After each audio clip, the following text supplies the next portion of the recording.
have the floor.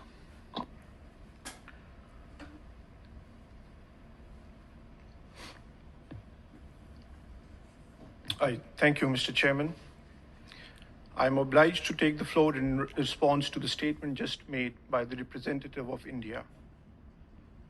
India's attempt to mislead and misguide the international community by falsely accusing others of terrorism, though regrettable, is not entirely surprising. Obfuscation and deception in order to divert the world's attention from the ground realities has now become an all too familiar Indian ploy. Pakistan categorically rejects all the frivolous allegations made by the Indian delegate. The fact of the matter is that it is India which has used terrorism as an instrument of its coercive policies against every one of its neighbors, especially Pakistan, and against its own Muslim population, particularly in Indian-occupied Jammu and Kashmir. Mr. Chairman, today, India is involved in at least 4 different types of terrorism. First, among these is India's state terrorism used to suppress the people of occupied Jammu and Kashmir. India's state-sponsored terrorism in illegally occupied Jammu and Kashmir has done little to weaken the indigenous and legitimate struggle of Kashmiris for their inalienable right to self-determination. Indian hoax of targeting the so-called terrorists was exposed only recently when the victims of Indian state terrorism turned out to be innocent laborers. Indian attempts to conceal the reality of its brutal occupation in the disputed Jammu and Kashmir territory have miserably failed. Second, Mr. Chairman, India is pushing outfits like the TTP and JUA, both of which are affiliated with ISIS-Daesh and ISIL Khorasan, and designated by the 1267 Sanctions Committee in the cross-border terrorist attacks against Pakistani military and civilian targets. Over the last decade, thousands of Pakistanis have been killed or injured as a result of these Indian-sponsored terrorist acts.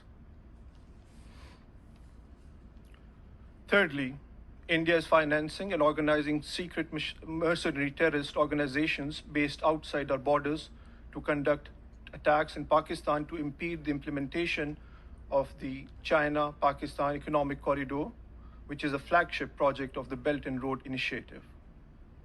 These terrorist attacks include the recent ones against the Chinese consulate and against the Pakistan Stock Exchange in Karachi.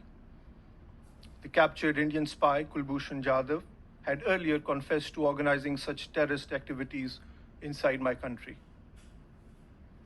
Fourth, Mr. Chairman, India's Hindu supremacist organizations, especially the fascist RSS, which is the ruling BJP's parent organization, has for decades preached the violent suppression of India's minorities, including Muslims, Sikhs, Christians, and Dalits.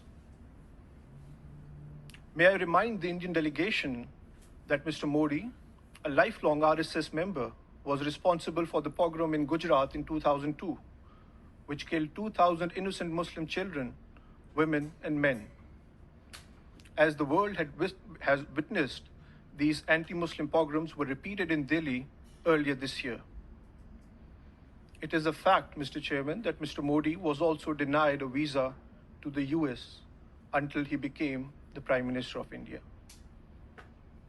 There are court cases in the US still pending against Mr. Modi and his associates. Mr. Chairman, Pakistan proudly reaffirms its steadfast support for the legitimate struggle of the people of Indian-occupied Jammu and Kashmir. Pakistan will also continue to expose Indian terrorist activities in front of the international community. And I thank you.